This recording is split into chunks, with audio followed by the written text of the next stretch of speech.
BNP chairperson Begum Khaleda জিয়ার ৮০তম জন্মদিন আজ। ১৯৪৫ সালের এ দিনে দিনাজপুরে তার জন্ম।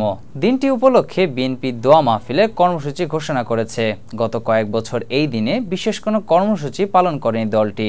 ৪ বোন ও ২ ভাইয়ের মধ্যে খালেদা জিয়া চতুর্থ। তার বাবা ইস্কেন্দার মজুমদার এবং মা বেগম তৈয়বা মজুমদার। পৈতৃক নিবাস ফেনীর ফুলগাজী হলেও তার শৈশব কৈশোর কেটেছে দিনাজপুরে বাবার কর্মস্থলে। ১৯৬০ সালের আগস্ট মাসে তৎকালীন সেনা কর্মকর্তা জিয়াউর রহমানের সঙ্গে বিয়ে হয় বেগম খালেদা জিয়ার। এ দম্পতির ঘরে ১৯৬৫ সালের ২০ নভেম্বর তারেক রহমান ও ১৯৬৯ সালের ১২ আগস্ট আরাফাত রহমান কোকোর জন্ম হয়।